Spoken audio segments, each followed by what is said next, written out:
interviewed at that time, over a 20-year period, 500 of the most wealthy individuals in the world. It's interesting to note, one, there were no women in that group. Burl. Yeah, I know, but Burl wasn't there then. And number two, he only found 3 that almost had peace of mind, almost had a balanced life, if you will, using 90s language. Excuse me, by that I meant that when you have that kind of wealth, there is no peace of mind. When you've generated, because all those 500 guys generated the money themselves, that was the first generation money. Anybody that's got any peace of mind is the second, third, and fourth generation if they don't put it down with a tidy bowl man. There is no peace of mind. You're running and gunning. I have peace of mind now more because I still have things to prove to myself. I certainly don't have anything to prove to anybody else. And that's an important concept, and even more important why you asked that. Good that you asked that question, because you ought to be there to prove it to yourself, not anybody else. And as I said during the break, disassociating yourselves with people that aren't as successful as where you want to be means family a lot of times. That's not easy to do. You know, a daughter is a daughter the rest of her life, and a son's a son till he takes a wife, and all that baloney.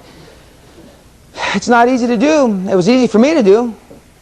For 10 years, I didn't allow my children to see my relatives or anybody, because I wanted them to get to the age of reason, and then they had my value system in there. And now my kids look at our relatives, doofuses. La familia. How do you say doofus in Spanish? Anybody?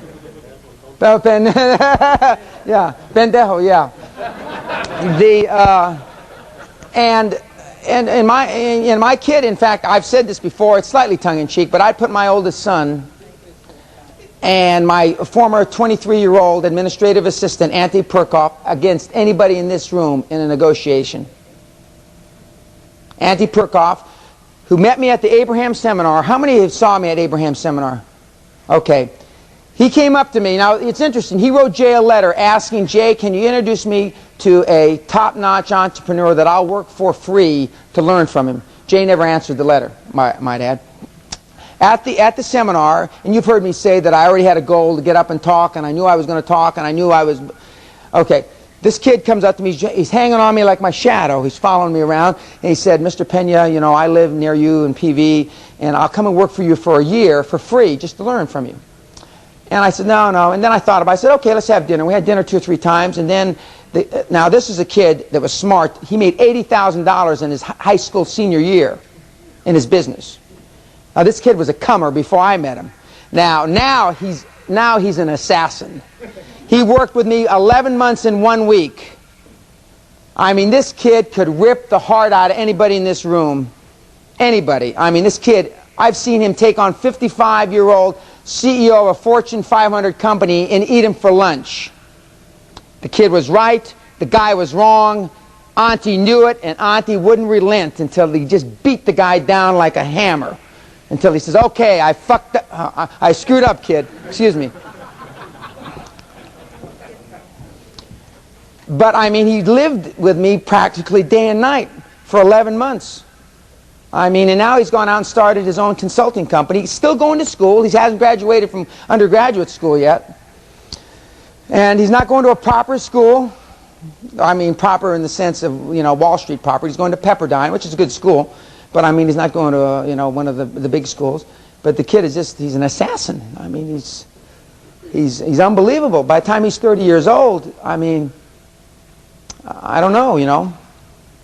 But because he hung around me, and that's what the mentor system's all about. Now, he even took it one step. He stopped his mortgage business, which he had, and he just lived with me. And he traveled, and we went all over the place, and he sat through meetings, and what'd you think of this? What was this? What'd the guy say? And we go back and forth. No, you didn't notice this. You didn't notice. And then now, but that's what it's all about now. I mean, you know, not many. I've had other people that have offered to work for me for nothing. And but the point is, you got to be there with somebody that's been there and done that. So important, been there and done that. Not been there and read about it. Okay, my management style and the management style of all these people I've alluded to is not theory X, theory Y, theory Z, which is the new rah-rah, and whatever theory they've come up after that. XY is, one is, you know, you treat your employees soft lights, music, and you be nice to them. The other one is to beat the crap out of them, you know, like the slave traders. You know, that's simplistically what theory X and theory Y is. But to be successful, you have to have some combination, because you got to have a carrot and a big stick, basically, and learn through experience. And just like discipline employees, you don't learn to do it unless you do it. You sure as heck don't learn it from reading a book. I don't care if you read 7,000 books. You're not going to learn to discipline employees, and all employees need discipline from time to time, from a book. As I said earlier, structure follows strategy. The strategy you come up is how you build your company. What kind of people you need. Are you marketing? Are you financial services? Are you this? Are you that? Then you come up with a kind of individual. If you're going to go from growing internally to growing externally, you probably have to switch people, or at least key people, because there's not many people that are good enough, experienced enough, that have done both. Now, there are people in industry with Fortune 50 companies, Fortune 100 companies that have. That's why the overhead is so large on those companies, because they've got people for every situation possible. And the older the company, the more people they've got. The more ad hoc committees they've got, the more experience they've got. But it costs. It's my experience is it's easier to hire people in than to keep them on staff like that. Now, most of you manage in the first line. Now, there may only be 4 people or 6 people, or maybe 35 people. Because most entrepreneurs choke their businesses to death, and most entrepreneurs have too much control. You can't buy pencils or rubber bands without them being involved. I told a story last night, or yesterday I think, that I just saw my CEO of my manufacturing company for the first time in a year. She used to be my administrative assistant, and she's got her chance now. She's running a business for me. And, you know, she also says it's a lot different than carrying out orders that you give, Dan, than carrying out my own orders. Boy, that's because she's not the right hand of the chairman of the board anymore. She's the head of the company herself. And one thing, titles do not earn you respect. And I've told a lot of people this, a lot of employees. I make you president, I make you general manager. That doesn't mean anything. Doesn't mean spit. You've got to earn your own stripes. And people that are subordinate to you or lateral to you will be the first to tell you. I mean, just because the old man made you this, I've been here 15 years, you've been here 15 minutes. You've got to earn your own respect in business and in life. It's like the toughest kid on the block, you know. I mean, you've got to earn that. But most of you manage that way. Now, whereas in my judgment, the bottom right-hand corner is the way to manage. I can manage 2 or 3 people max. This, even at the top, it's better than the top. This one on the left-hand side is management. You manage 4 or 5 projects, 4 or 5 people. I manage, you know, basically 2 people. That's it. I don't get involved. I don't get involved with the micro end of the business. In 1976, when I first attended the PACE seminar with Jim Newman, I went from micro thinking to macro thinking. And from 1976 onwards is when I started making a lot of money. I used to go in on the weekends and spend Saturday and Sunday planning for the rest of the week. I'd plan 16 hours for the next 60-hour week. And I was pretty successful. By everybody's standards, I was super successful. I was one of the highest paid brokers in the country when I was with Payne Weber.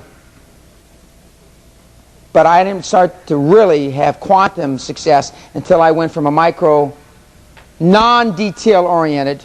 That's why it's tough for the computer nerds, engineers, accountants, lawyers, to a macro sense. I'm a global thinker. When John Kennedy said we will put on the moon in this decade, he wasn't thinking of any of the details, I don't know if he could spell physics.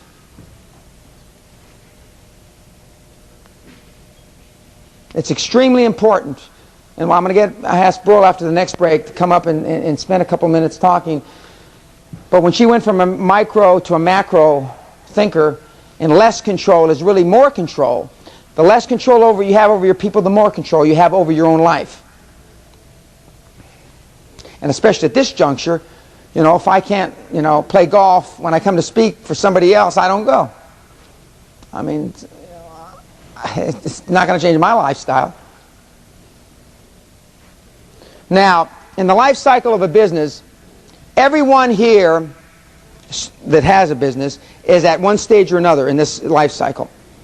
Now, by definition, as I've already said, from the beginning, when you start with zero, you're growing geometrically, quantumly, because you're going from ground zero. But what happens is you start to get smart, and it starts to flatten out, and you become a manager. And you become a manager when you have your first employee, other than yourself. Then you have your second, third, fourth, etc., etc. Now, at the managerial level, you either stay a manager, which is the flat line. You become a leader or a professional manager, which is the line that's increasing. Or you stay an entrepreneur, which is the line rolling over. Every business in this room, every business that you know of, is in one of those three phases. Now, it's interesting to note, after 20 or 30 years of professional management and going to the proper B schools, now the IBMs of the world, etc., want to go back to that entrepreneurial spirit. They're trying to break up their companies, all these big companies, into entrepreneurial units that fend for themselves.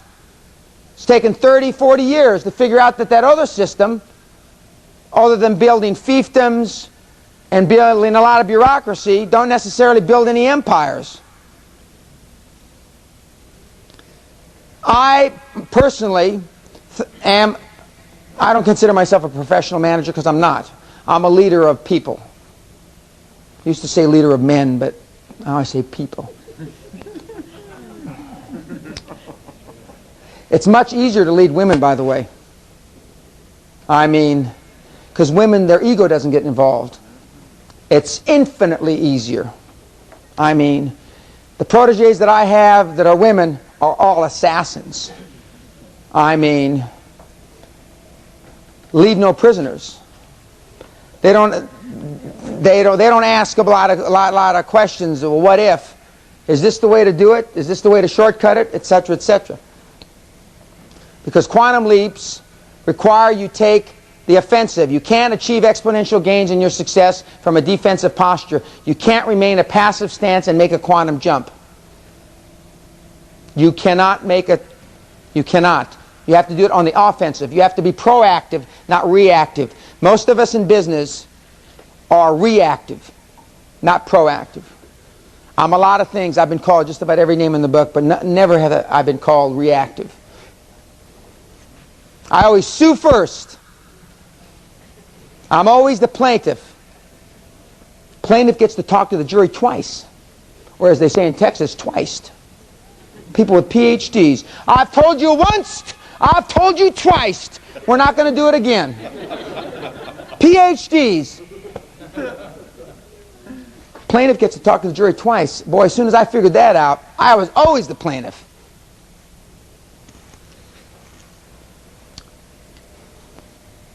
Revenue generation versus cost control, no contest.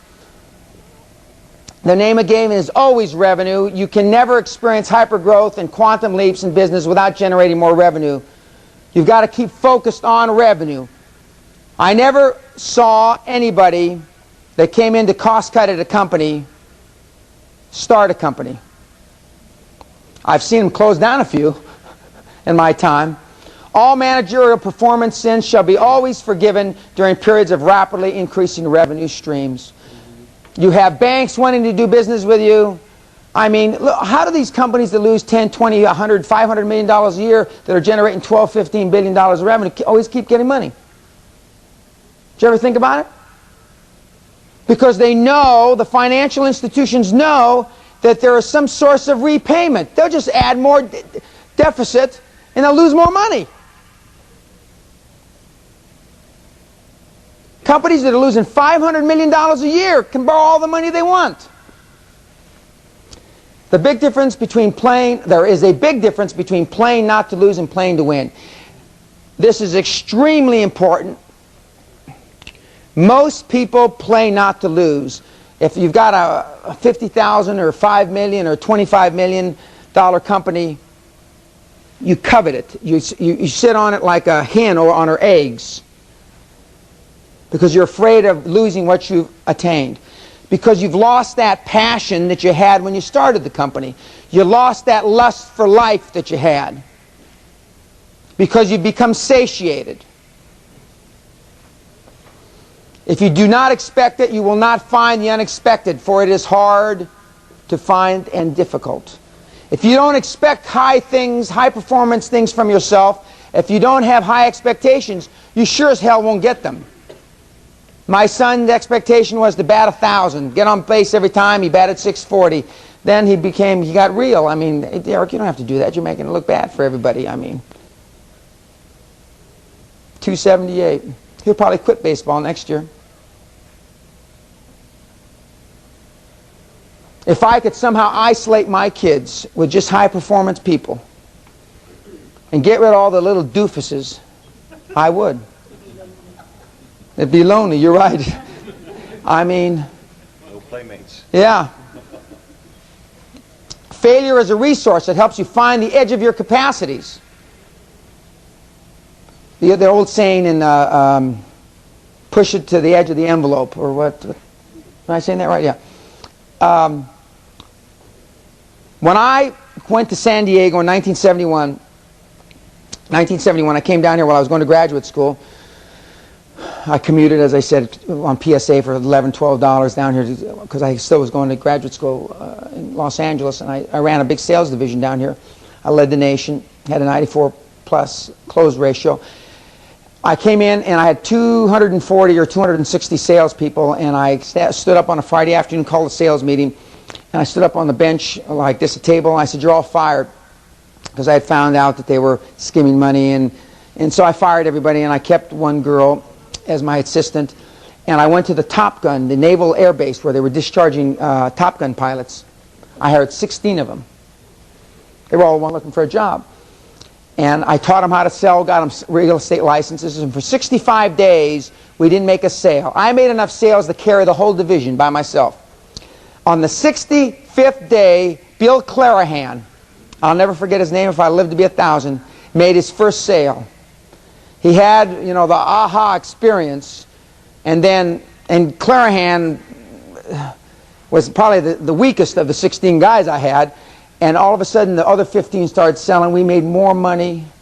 That's when I bought my first Rolls Royce. I mean, we were young guys, and we just, nobody told them. I mean, because these pilots, the Top Gun pilots don't know that 3 or 4 G's ought to crush your skull. They don't know that. You can't tell a Top Gun pilot 5 G's is going to cave in his chest. You cannot. It is impossible. They don't believe you. You know why? Because they do it all the time. You cannot tell a pilot of that caliber that you can fly a plane till its wings fall off. You can't. It's true. Because they take them past the stress line all the time. So this is who I had for my sales force. We were like Grant taking Richmond. Young, single, San Diego, flight attendants, money, rock and roll. Life couldn't get much better. And I just, you know, they just sell everybody. Dan says we're supposed to sell everybody. I guess we're supposed to sell everybody. And by God, we sold a lot of people. A lot of people in San Diego County own a lot of stuff that we put out. Every failure brings with it the seed of an equivalent advantage. And Napoleon Hill said this about 60 years ago. too few times whenever something didn't go right for us or we missed an acquisition, I'd sit my team down and we'd talk about not necessarily went wrong, but what we'd do different. And we try to take advantage of those few failures that we did have. And I do it today. And I sit down and what did we do wrong? How could we have made this better? And even though you hear about that a lot, very few people do it. More importantly, even if they do it, then they don't follow up. Because they make the same mistakes. Remember those avoidable mistakes I talked about earlier? They make the same avoidable mistakes again.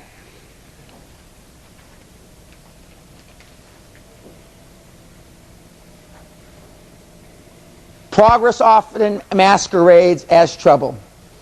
Well, then there ought to be a lot of progress in this room because I've heard a lot of horror stories so far. And I mean that. I've said many times, I don't like people telling me the company's running smoothly. Couldn't be better. You might as well go run out and fall in front of a bus then. I don't want to hear that. That means you're leaving a lot on the table. When I talked to Leanne Zacchelli, who runs the manufacturing operation for me, she says, boy, have we got problems this week. Good. And I never ask her why or what they are. Not interested. If I have to deal with those problems, then I don't need her, do I? Haven't got any calls here. When I gave the Castle seminar, I think the people that were there will attest to this. Valerie, my administrative assistant in Scotland, didn't come to me with one thing. And I know we had things just falling out of bed left and right. I don't want to hear that because if I've got to deal with it, then I don't have the right person there. I am only brought in currently, and in the last 10 years anyway, 10 or 12 years, the big problems.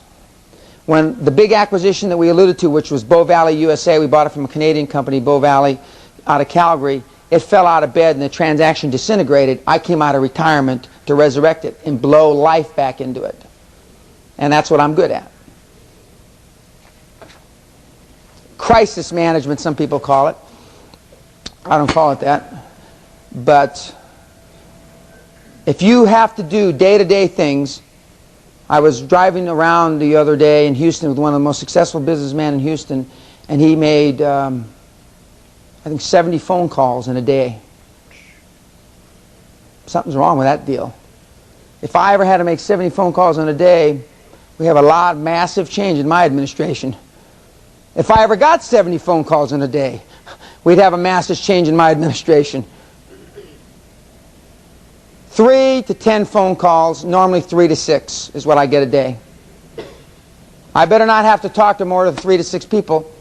And half of those are normally people that attend seminars, because even though I say I answer calls, hardly anybody calls. One, because they don't want to waste my time, and two, because they feel that, and rightfully so, they should have something fairly important to talk to me about when they call me.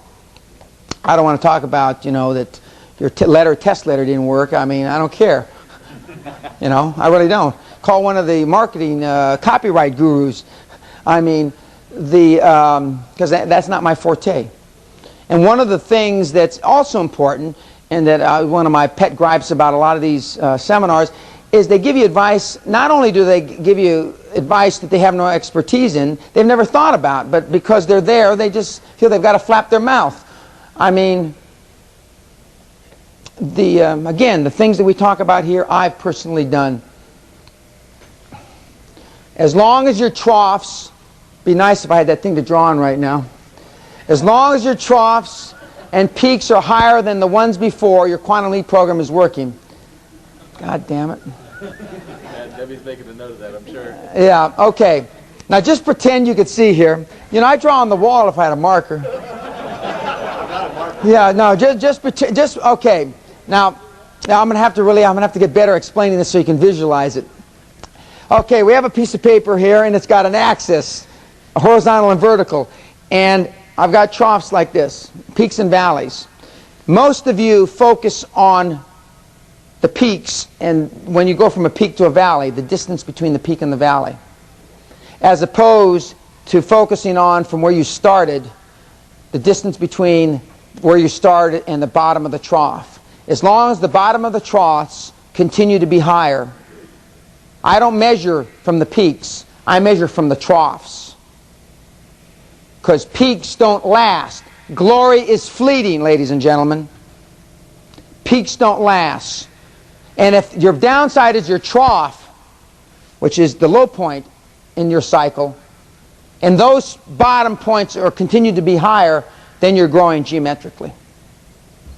Remember I said $2 million company, $50 million company, $425 million company. So this time around, you know, geometrically ought to be $1 billion or $2 billion or $5 billion or something. It's an important concept. Don't focus on where you've been and how you've fallen, because that's easy to do, and we've all fallen into that trap. Focus on where you started from. Bless you. If you're experiencing no anxiety or discomfort, the risk you're taking probably isn't worthy of you. The only risks that aren't a little scary are the ones you've outgrown. A high comfort level provides solid evidence that you're playing it safe, not growing, not really testing your limits at all, and not in the process of a quantum leap. If you don't have high anxiety, I mean, something's wrong. I recently hired a consultant to help me in my textile business. I know nothing about textile. I can barely spell it. And he was born in a jute mill. Jute is the old form of the textile business. And he's a neighbor of mine in Scotland. He's a very nice man. But he doesn't want any high anxiety, and I have a reputation of being very litigious. And I feel the courts are a cleansing process. It separates the men from the boys, and I believe in the court system. You get a fair hearing. And he said, Dan, I want to work with you on this, but I have no anxiety in my life right now, and I'm afraid that if I partner up with you, I'll have a lot of it. And I said, you're right, Michael, you will. So he had me sign a letter that I can't sue him, no matter even if he does something doofus, and which I did. I gladly signed it. It's all right. He hasn't done, but now he's even trying harder not to do anything doofus. And but he's 65. He's been retired 7 or 8 years, and but that's not where I am. I mean, because if I have no anxiety, then I know that I'm not growing, or my people aren't growing, or if we're not making mistakes. And I've said this many times in the Watson book. Old man Watson that founded IBM was asked by a management trainee in the 20s or 30s, early 30s, I think it was the 20s, how do I get to the top of the management ladder of this corporation? And the story goes, and it's true, Mr. Watson put his arm on the man's shoulder and said, double your failure rate, young man, double your failure rate. Double your failure rate. Swing at the plate. Swing more at the plate. Double your failure rate. Now, I've never had a problem with that.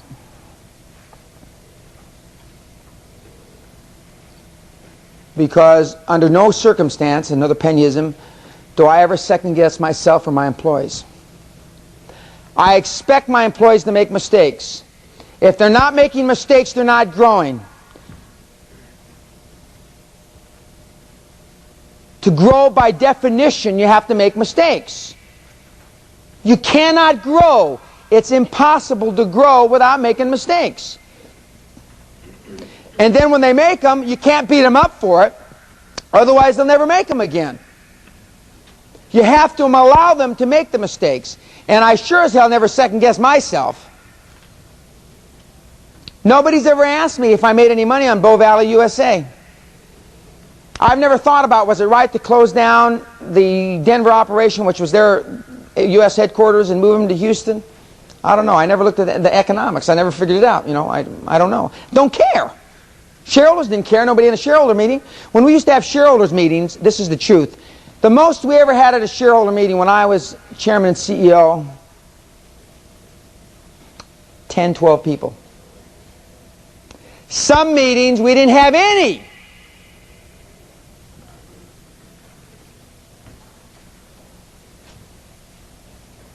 Shareholders knew them. One, I probably didn't care what they had to say.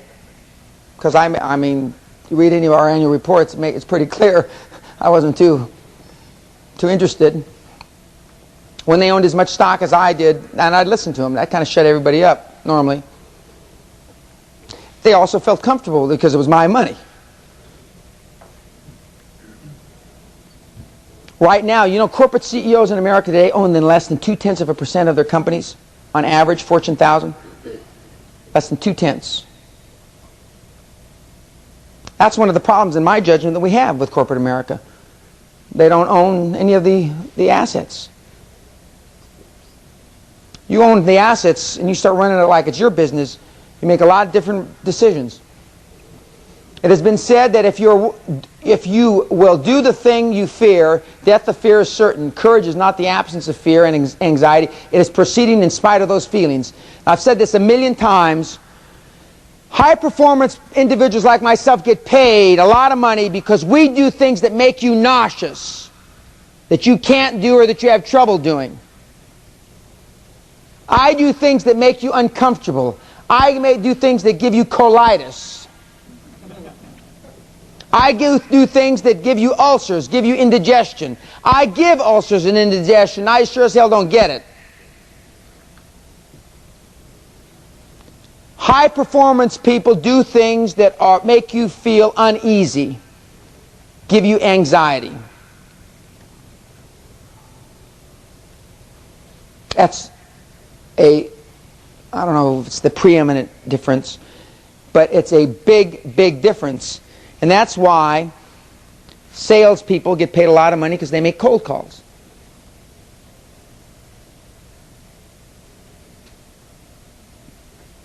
I don't think about it making me uncomfortable, because it doesn't anymore. Used to. I got an F in public speaking. I mean, I got fired from my first 2 or 3 jobs. But that's a long time ago. I've developed a new aura. A quite strong presence, some people say. Stronger than most, anyway. But it's basically, I've done things that make other people uncomfortable. One of which is, 1 year I was gone from my family, 242 days. Which the only reason my daughter knows is because she hears my wife. I mean, otherwise Kellyanne, my daughter, she comes and sits on my lap. I say, "What do you want?" She says, "Money." I say, "You can't have it." She gets up. I mean, it's quite simple. I mean, she calls a spade a shovel. She doesn't screw around. No matter how easy it might be, never accept a short-term solution for a long-term problem. 2 examples, 1982 and 1983. 1982, I had cash flow problems. I was running out of money. And I found a guy that wanted to buy 50% of the company for $250,000 or $150,000. I don't remember exactly. I came that close to doing it. And what made me think about it and change my mind is that Bob Guccione, who I know because I did the first Penthouse Pet of the Year awards and lost a bunch of money with him, he told the story of in the 60s, he was trying to sell the idea of Penthouse. Playboy was just raging in the 60s. Hugh was running around sleeping with everybody in town, everybody in the country maybe. And he had expended all his money, he had borrowed from all his friends, and he's sleeping on a park bench in Hyde Park, this is Guccione, with newspaper over him. That's where he was sleeping. He had run out of money. And he found a guy that was willing to buy 50% of the Penthouse magazine idea for 1,000 pounds. 1,000 pounds in those days was about $3,000 or $4,000. A pound was 3 to 4 to 1. He sold it to him. He went to a hotel, got cleaned up, bought a suit, and then he had, seller's remorse. He thought about it and said, what a doofus thing this has been. So he went back and borrowed money from the other people he hadn't borrowed money yet, and he paid the guy back the 1,000, and he kept Penthouse. And three weeks later, he found funding. I said yesterday, and I've said always, there is some moron in the world that will fund your project. Someplace, somewhere. He may not be on this continent. He may be in Australia. He may be in South America. He may be in New Guinea. There is a doofus born that will fund your deal. And you just haven't looked hard enough. Bob Guccione finally found his. Thank you. Oh, I can thank you. Thank you. Okay. Well, I came that close. And then again in 1983, I bailed myself out of that cash flow problem. In 1983, now I'm running out of cash again. So a guy from Dallas, Texas wanted to buy into the company, and again I came that close. And this time I decided not to do it because my two partners, Charlie and Mark, didn't want to be diluted. And even though I had 80, they had 20, I said, okay, if you were willing to ride it out, we'll ride it out. And we did. And, you know, the rest is history. That guy ultimately sued me for not selling him part of the company, and we fought a big deal all the way to the Supreme Court of Texas, which I won. He said we had a contract, I said we didn't. Now, that's short-term solutions to long-term problems. Virtually every business that I look at is in the process of making short-term solutions to long-term problems. I have never been involved with a business my entire business career that small to medium-sized business that doesn't make short-term solutions to long-term problems, because it's the easiest way out. And remember how I said earlier, Napoleon Hill said that's why rivers and people are crooked, because they go to the way of least resistance. It is. It's easier. Ladies and gentlemen, life's too short not to follow what you believe in. And there's a lot of people in this room that, given this data, given this information, will probably go home and rethink where they are, what they're doing, what they've been doing the last few years. That's good. It's also good that you have an opportunity to, at least once in your business career, be confronted with some of these ideas, because it's not likely that you'll be exposed to them any other way. Even CEOs of fairly large organizations have labored under this false misconception that many of you have in this room. Actually, you know, that cost cutting is better than revenue generating, that more control, that's because basically conventional wisdom is always wrong. Not always, almost always wrong. What you want to find, when you're looking for a mentor, you want to find somebody that has a dream and that has fulfilled part of that dream or all of that dream. You want to go into business with people that have dreams. You want to have business relationships with people that have high expectations. You want to have business relationships with people, or just hang around people. Somebody said here, Tom Peters told them to go buy lunch for successful people. I forget who told me that. Somebody did. And hang around with them. And you'll be surprised how these dreamers will take the time. Because first of all, very few people call. Very few people call. I had a young man in his 30s that attended a seminar in Chicago that called W. Clement Stone up and got a dinner appointment with him. Now, he's old now, you know. And he said, we're going to have to eat here because I can't make it out to a restaurant. But he saw him. I was pretty impressed. I like that. You know, I would have never thought of calling W. Clement Stone. Now, I want to spend a few moments and explain to you quickly why you why you have difficulty in generating funds for your businesses. I said that I went over this yesterday, and we're going to go over it again because it's important.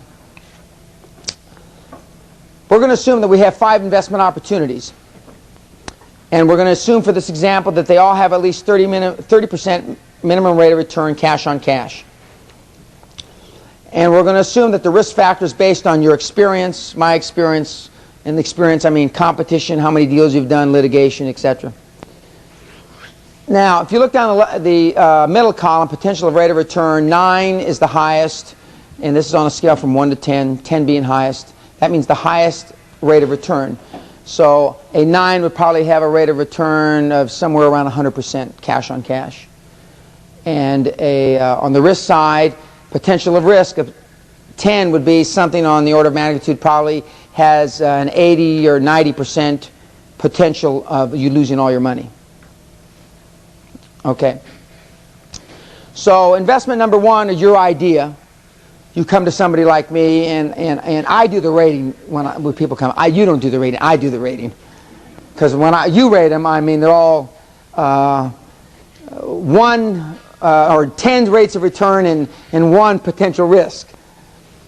And you come to me with a project that's got a potential rate of return of 9, which is, like I said, maybe 100 rate of return cash on cash in a year. A year. This is a year. This isn't in the lifetime of the project. This is a year. And it's got a potential risk of 10. That means maybe it's only got a 10 or 20% chance of making it. The next investment has got a 4 rate of return.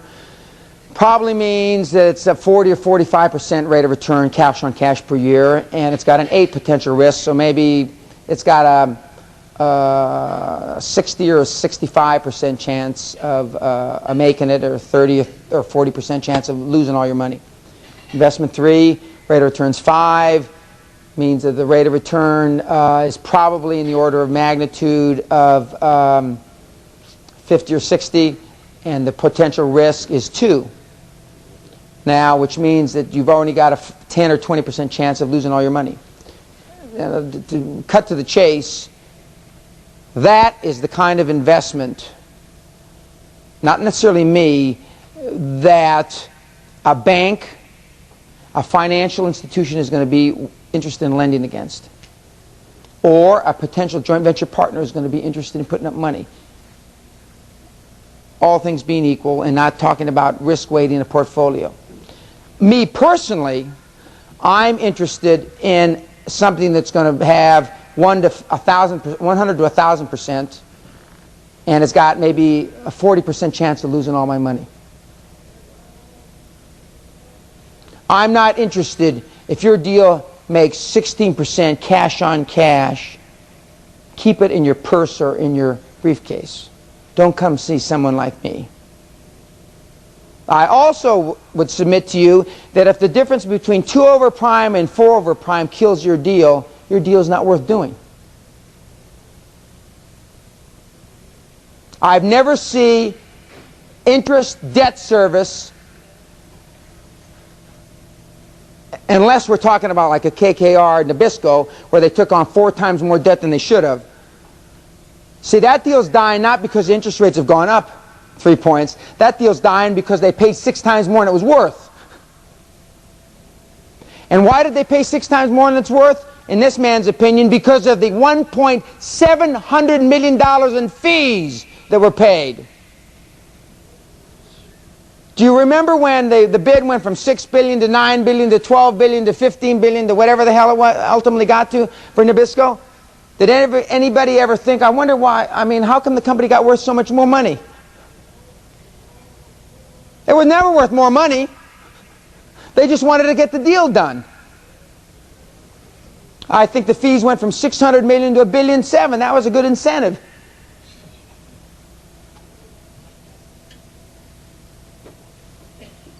Most of the deals, I mean, when you structure, see, and it all goes back to investigate before you invest. Most of you look at the wrong kind of transactions. Most of you look at the wrong kinds of businesses. If these aren't the kind of numbers that you're coming up with, then in my judgment, you're looking at the wrong kinds of things. And quite frankly, some of you are probably looking at the wrong kinds of industries. What's hot? Well, the 2 things that I know they're hot, one is healthcare, one is telecommunications. If you can't make money in healthcare and telecommunications, you gotta let a bus run over you. I'm in neither one. Because Rick Scott, my old friend, has got healthcare in his pocket.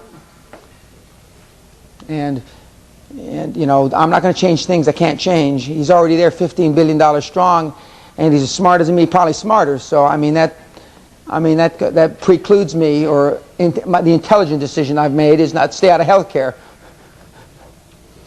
And telecommunications, I have been working on various things in telecommunications. But now, and see, where you make money is where there's chaos. That's where the big money's made. Chaos. When energy went from $40 to $6 a barrel oil, there was chaos, pandemonium.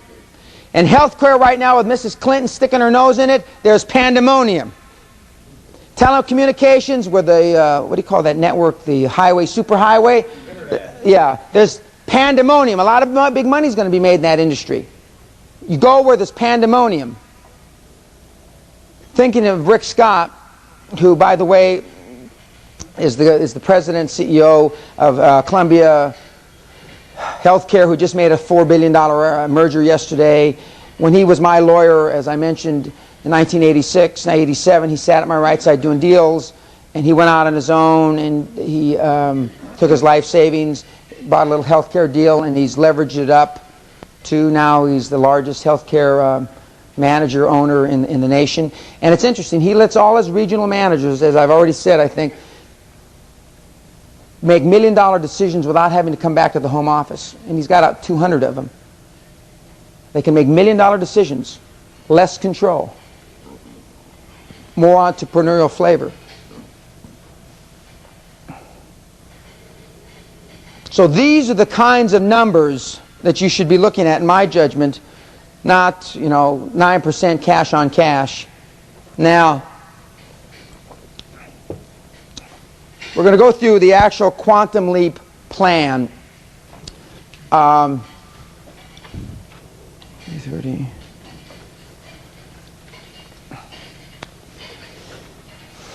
Now, I was asked to put this to paper because I do this intuitively. I mean, I finally sat down, and this is 11 steps from idea to execution. If you're... No, it's not in that notebook, no. If you cannot... If your thing doesn't stand up to mustard to this, then... You know how they make disclosures on cigarettes? You could be hazardous to your health. If your deal doesn't stand up to this, ladies and gentlemen, the deal could be hazardous to your health. Okay, number one, you identify an idea. Whatever it is. An acquisition, a new product, whatever the heck it is. Doesn't matter. Number two, you investigate. You go out and you find out about the individual, about the company. If it's a public company, the public records, that book back there tells you how to investigate before you invest. You go through a lot of due diligence, it's called on Wall Street. Then you investigate some more. You find out criminal records, property records, tax records. Has the individuals ever been, I remember talking to a former Olympic coach, wrestling coach, and we walked through this deal, and then I finally asked him, by the way, I normally ask this first, but I was so enamored because he was an Olympic coach, has anybody been in jail on this deal? And he says, yeah, all the principals. I said, holy smoke. So needless to say, I didn't do that deal.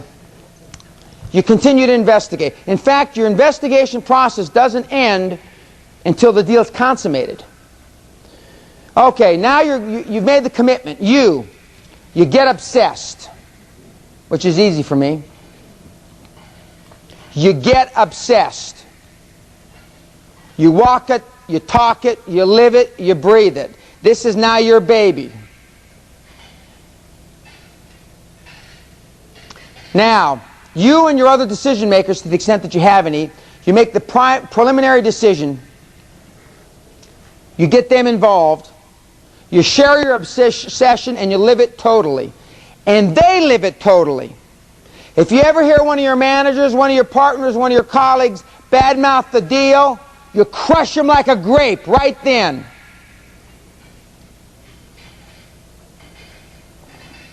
You continue to investigate. Use private investigators if necessary. $5,000 on a private investigator has saved me countless millions, tens of millions. Okay, now you have a decision action plan. You and again the other decision makers, you want to bring them in so they have responsibility for it too. So it's not, if it fails, it's not just your idea. You want them to have a reason to make it come to fruition, because it's everybody's idea. You further expand the obsession. You tell them how they're going to own part of it. That'll expand the obsession real quick. How they're going to own equity in it. And you walk your talk, and now this is extremely important. You never, ever, ever, ever share any doubts you have about the project with any living soul, including your spouse or significant other. Never! And I'm just going to give you one example of what I mean. We're working on an acquisition a few years ago. And my partner and vice chairman of the company came to me and he said, "How do you think it's working out, Dan?" And I said, "No, I think it's a little weak. I think our legal representation in the UK is a little weak." That's all I said. A few days later, one of the daughters of one of our middle management employees was at a ladies' health spa, sitting in the steam room. Now, I don't know, men don't wear anything in the steam room. I don't know if women wear with them in the steam, but they're all sitting around the steam room, these women. And this daughter of one of the middle managers hears the vice chairman's wife talking to the CFO's wife about how Dan, the old man, as I was called, thinks there's trouble with the so-and-so deal. That little girl, that 23-year-old little girl, left that steam bath and went home and told her daddy. By the time I got back from Australia, the company was in chaos, not the good kind of chaos, the bad kind, and the deal was falling in the toilet rapid fire. Took me a month to trace back and find out, because I interviewed the people. Who told you? Who told you? Who told you? And I finally got back to the vice chairman's wife. That is the last time I ever shared a doubt in any transaction I have ever been involved in. Remember that loose lips sink ships? Yep.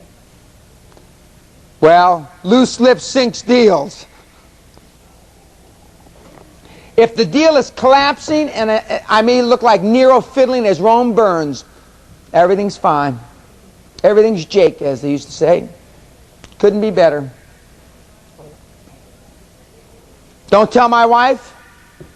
Ask me no questions, and I tell you no lies. Don't tell anybody. Don't tell my lawyers. Don't tell my accountants. Don't tell my advisors. When they were landing the first man on the moon, October 20-something, 1969, do you realize that if he had said that we would land a man on the moon by in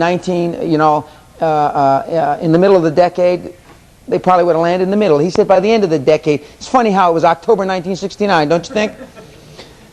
But as the guys were coming down, they were running out of fuel, and there was a last-minute decision. The astronaut, whoever was responsible, made the decision to land anyway, because the deal was collapsing.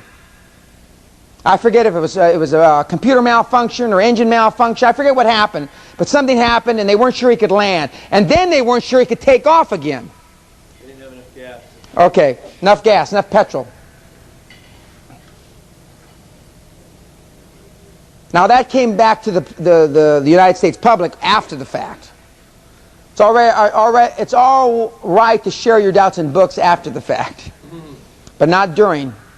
Okay, so you never share your doubt. Now, number 8, you put together the other decision makers, not you. This is where you shove off the responsibility. The other decision makers put together a critical path, a timeline. Them, not you, because you want them to be responsible for it.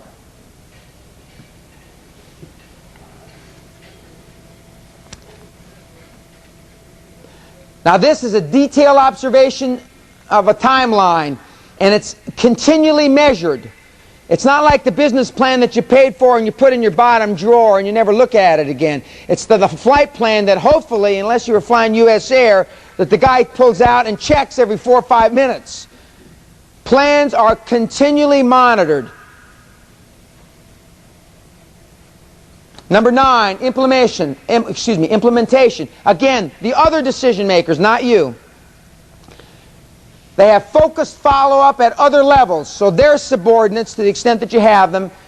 Focused follow-up, continual follow-up. Focused follow-up at the decision maker level. That's the people that you've implemented to make the decision, help you make the decision. Number 10, execution. You're steadfastly laser beam focused. You live it. There's nothing else you're thinking about. And you lead from the front, and you never second guess yourself or others. I use this story, General Eisenhower during D-Day, and it's funny because the guys from the 8th Army are here for the reunion, so they already know this. But you know, D-Day wasn't supposed to work. You couldn't land people on Normandy. Nobody was more surprised at D-Day than President Eisenhower than General Eisenhower. But they had to do something to stop the momentum, and it worked. You know, D-Day worked. But when they were making the decision on general officers, we're not going to land initially on the beaches. And General Eisenhower took a piece of string and he pushed the middle of the string, and the string's parts fell to the side. And then he pulled the string, and the string followed very neatly. He says, we've got to lead from the front. We need general officers on the beach. In fact, that's how I believe the famous general, I'm trying to think if it was Teddy Roosevelt's son died at Omaha or Normandy. One of the presidents early in this century's son died on D-Day. I don't remember which one. You lead from the front. So, in the execution, when it goes wrong, you don't second guess your people because you've given them the responsibility and the authority, and you don't second guess yourself. You just come up with creative ways to alternate the plan, change the plan, modify it continually. And you lead from the front, and you're always there as a cheerleader. I considered myself the Vince Lombardi of management in the energy business in the 80s and early 90s. I was down there, you know, I was the highest priced cheerleader in the country. You know, I was lean to the left, lean to the right, stand up, sit down, fight, fight, fight. That was me. And then, number 11 is you re-evaluate a monitoring process and you start all over again. Not at the identification stage, but when you continue to investigate, you continue to monitor, you continue to make sure the implementation is followed up on. And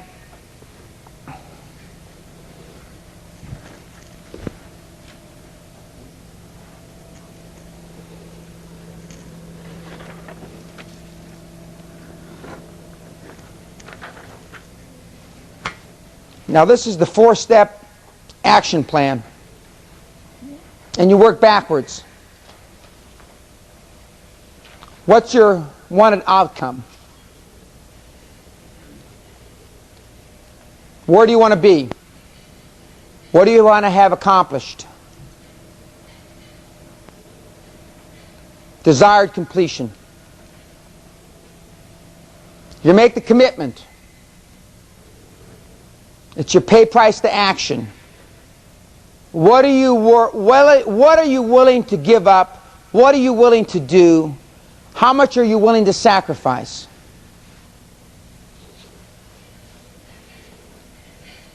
Remember we talked about 15 pounds, no more Stolichnaya. By the way, last night I'm having a drink at the bar and I ordered Stoli, and the guy at the end of the bar bought me a drink and he said, I'm the Stoli's distributor here in town. Let me buy one on you, for you. I thought it was cute. You measure, and continue to measure periodically. And very importantly, you continue to modify. You change the plan as necessary, and you continue to change it. Remember, a plane, a rocket ship, whatever, is failing its way 90% of the time to target. We get, I think they're still copying it, Ed. Yeah. Okay.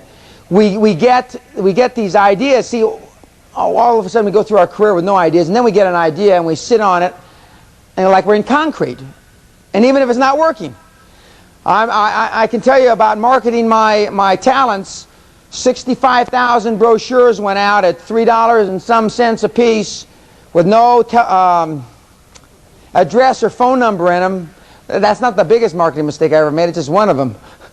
And I kept on writing my own copy and putting ads in the papers that didn't work. I just loved it. In fact, we have a brochure, I don't think we have any copies here, that was written by a professional, a PhD type English lit. It was reviewed by psychiatrists, Catholic priests, big time MBAs. There's not a dangling participle or a split infinitive in the deal. It did not sell one stinking seminar seat. Not one stinking seminar seat. I spent the better part of $500,000 on erroneous ideas that I thought were good because I like to hear of them. I like the sound of them, so what the hell. It's a good thing I started with. You know how you make a big or a small fortune in Israel, you start with you make a small fortune in Israel, you start with a big one. It's a good thing I started with a big fortune, otherwise I'd be out of this business by now. Because I didn't change, you know, and I still make these mistakes. I'll get involved in a deal that I won't change. Then somebody will remind me of this overhead. Dan, they'll fax it to me anonymously. It'll just come across my fax machine and there'll be no numbers on it. What are they trying to say? And then I get the private investigators to check everybody's phone bills, see? And then I find out who sent it to me. Because everybody that works for me has their phone flagged. Okay. Peñaism. Plan for success, no backup plans, no ripcords, no fail safes, or you will fail. As I told you earlier, you come with me with a plan A and plan B, forget it. Nice knowing you. Have a good life. I only want to see plan A, and I assure you, any financial institution, any other high-performance person that you might ever involve or potentially involved in one of your deals doesn't want to hear about if things don't go right. And doesn't want to hear about making 11% cash on cash. The more you investigate, the less you'll have to invest. I've already talked about that. Now, the important thing there at the bottom, the people problem, getting people, selling your dream and letting go of part of it. Don't get trapped by pride of authorship. Now, I've talked about pride of authorship, but it's important. You get paid in life for not what you do, but what you get other people to do. You get paid in life. The CEO of IBM or American Telephone and Telegraph gets $4 or $10 or $20 million a year, whatever he gets, not for what he does. What he gets his people to do. Unless you're a rock star or a sports celebrity, you get paid for what you get people to do. So selling your dream is extremely important. Selling that obsession.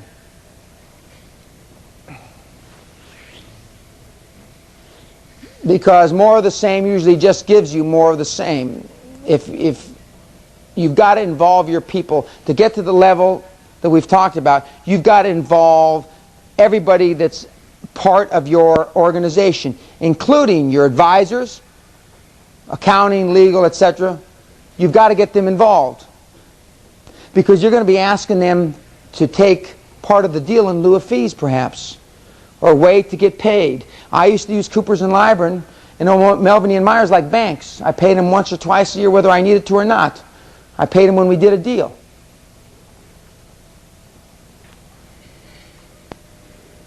It can still be done. And should be done. Because trying harder and harder starts producing less and less. Now at this juncture, I want Burl to come up and talk about trying harder and harder, and less control is more control, and how you choked your business and now how it's bloomed, just for a couple of minutes. She's one of my superstars, and it's a lot easier to help train women, I'm telling you. Although I got some great superstars that are men, but now Burl has taken, I'm not putting words in her mouth, but literally, I think, she has not tried to reinvent anything. If it says Lotus 1, 2, 3, she does it Lotus 1, 2, 3. And I mean, and if for those of you that can stomach it, you will have the greatest success if you follow the stuff verbatim. I will guarantee you success if you follow it verbatim. There is no chance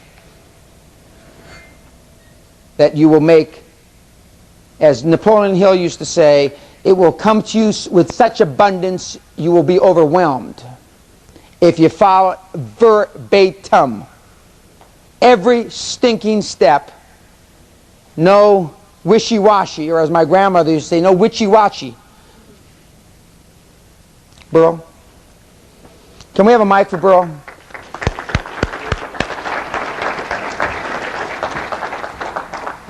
Some of the people here yesterday didn't hear what I had to say.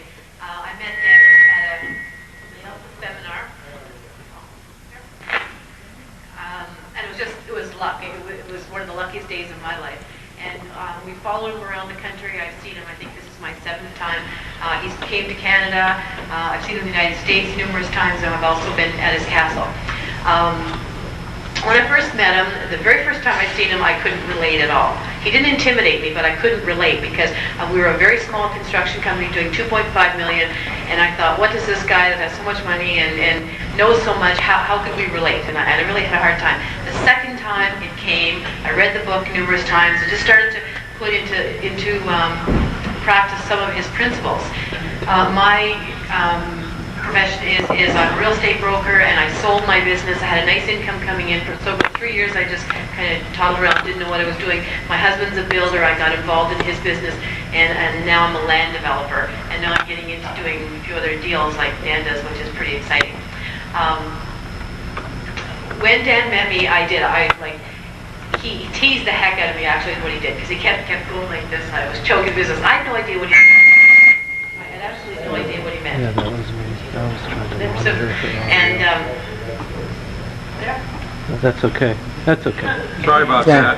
okay. that's So he told me I was choking the business, I was too controlled, and I was a control freak, and there was good reason for it, because I had trusted a lot of people in my other businesses, and they had not done a good job, and I always found that because I'm perfect, I can do things myself better. So anyways, that's what I was doing, everything. And so what I did is I went home and we hired a CFO who's done a wonderful job for us. We've just hired a general manager, which is doing an excellent job. I don't even go into the office anymore. I'm at my house. That's where I work now. I have my own little office there. So if you want me, you have to get me at the house. I started doing deals when I first met Dan, I wasn't a slouch. I was worth about $5 million, $6 million, something like that. So I was a little bit successful, and I was doing deals. I never made a lot of money. I made 10 here, 20 here, but the biggest one was 80, and I thought that was 80,000. 80,000, yeah. And when I met him, I had just stumbled upon this really good deal. And when he came to Ottawa, he sat down and he laughs about this, and I could have made $1 million on it, cash, like right then and there. And he said to me, "Is that what you want?" And I said, "Yeah." It was really important to me. That was a lot of money to have $1 million cash. And he'll tell you I was writing $1 million and circling it and everything else. And he said, "Burl, don't do it." And and I almost didn't follow him. I almost said, "He's got lots of millions. I mean, I want one." Okay, so it didn't matter. And I remember he said to me one time when we first started to work together, he said, "Burl," he said, "I'll help you. But," he said, "the first time you do something that I told you not to do, we're finished." So it was really hard because I thought, I want the $1 million, but I really want to work with this guy. So what do I do? Anyways, I decided not to take it.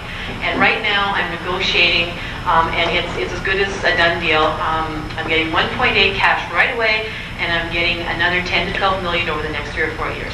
So he made me basically.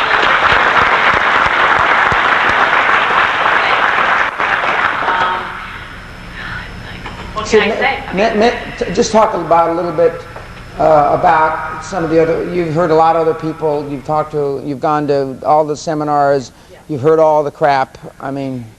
I have been to absolutely everybody. I mean, there isn't a seminar speaker out there that I have not been to. I mean, most of Ed's clients, I know them personally. I've had lunch with them. I mean, in fact, most of the time I was an investor bringing them into the city. It was just. We have girls named real big.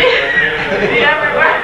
And because I was always searching for something, and my background was a registered nurse. And I went to real estate and made a lot of money and did really well. Opened my own real estate company, and one of the big guys bought me out because I was really putting the squeeze onto them. And I didn't really have any business background at all, none at all. I didn't know what to do, and I was looking for something. I was looking for somebody that was where I wanted to be, and it could help me. All right, and it would help me.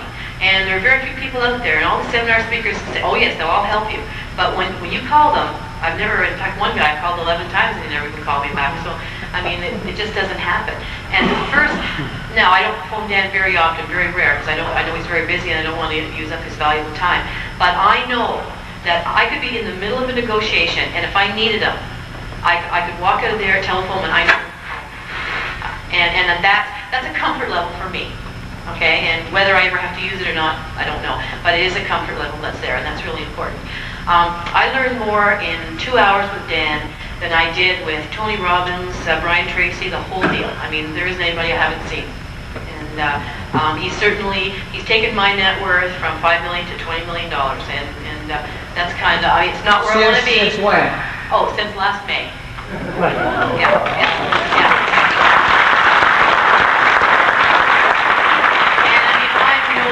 Where I want to be. I mean, I want a house so big when you walk into it, there's a sign that says, you are here. So,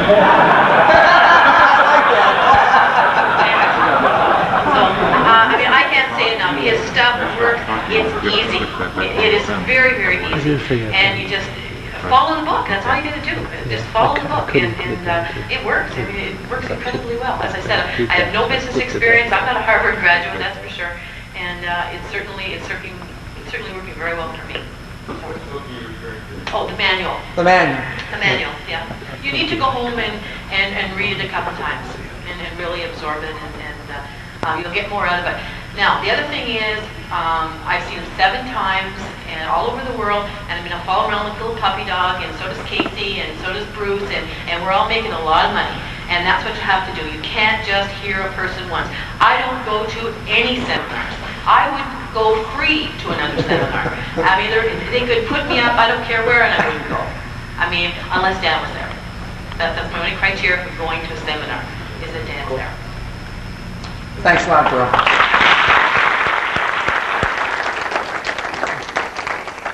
I think it's important to note, you mentioned Bruce Whipple, who's another one of the guys who just lives and breathes Peñaisms. I came up with one idea for him, just one. I didn't think it was such a great idea until I found out what it did. He has a company called Audit Cost International, where he goes into Fortune 1,000 companies at that juncture and saves them money on taxes and utility bills and telephone bills, which isn't such a great concept. There's a lot of other people doing it in the country. And he had leveled out, I don't know, $3 or $4 million a year. And I told him, you know what you ought to do is throw away all your prospect cards. Now, you tell a sales marketing guy that, and it makes, it gives him colitis. Throw away your prospect cards. He said, he started twitching. He says, I don't think I can do that. I don't think my people can do that. I said, now he had done a little bit of business with IBM. And I told him that you are now going to be Big Blue, Little Big Blue, what they call IBM. And I said, you're going to go to around the Fortune 50 companies, and that's all you're going to do. From May of last year through December of last year, he added $35 million in revenue on the books. Then he landed Reader's Digest. Then he landed AT&T. Then he landed, I forget. But then he started to diversify. He just told me. He was diversifying a little, and he lost quite a bit of money, and he says, I'm coming back. Because everybody does it. I mean, even smart ones. Me, I did it. And he says, Dan, why don't you whack me in the head? I says, because you've learned from this, haven't you, Bruce? Have I? Why did I have to learn that way? Why did you just stop me? I said, no, you learned. He learned now. Or he's back to just, because he went out into another part of the audit cost business he didn't understand as well. And I said, just do more of the same. Build more refineries. I mean, just do more of the same. And I don't know if Ed gave you the example, and on the lower end of the continuum, a karate guy who made $19,000 his first year after me made $85,000 or $89,000. Yeah, and it works. A guy that gives karate lessons. And I think he enjoyed telling the rich parents, your kid's a doofus. He's going to have 5 lessons a week because he's a doofus. He's uncoordinated, fat little moron. You know, he enjoyed that. He enjoyed that. Or sometimes he had to tell people, your kid has no talent. I can't take your money. How many have taken lessons from tennis, that kind of stuff?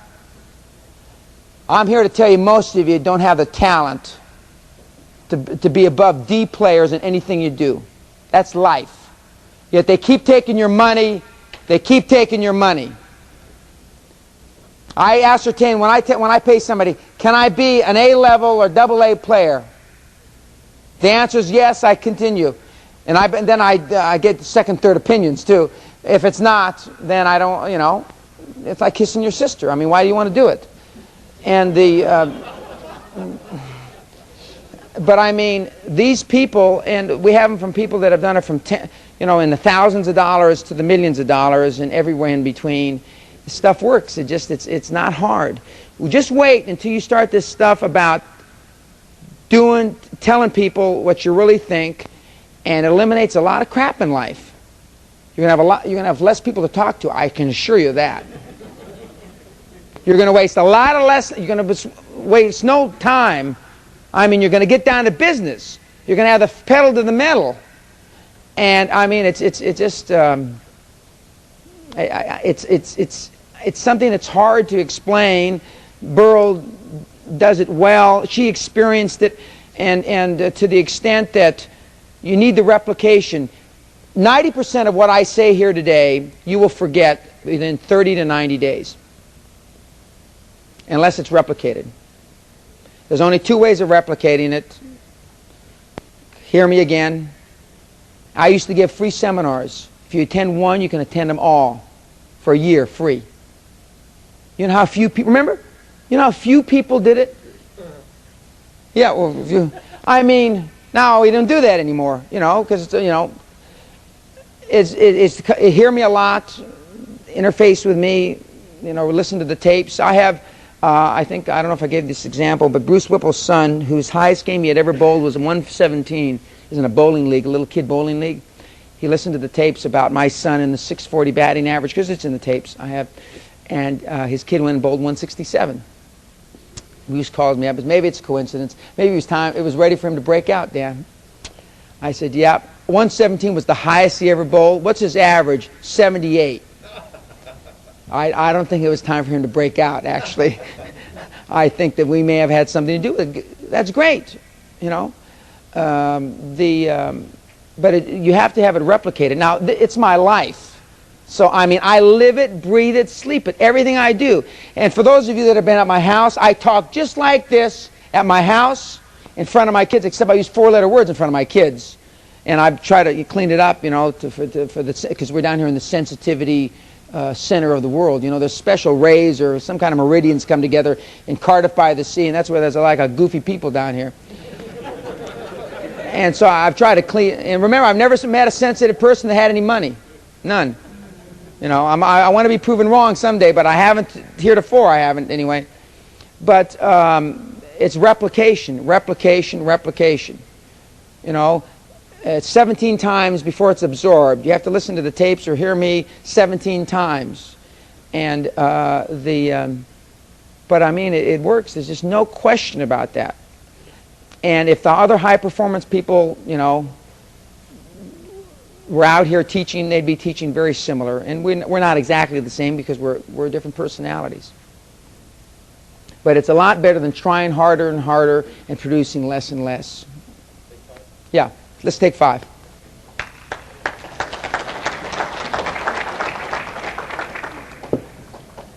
You mailed out 65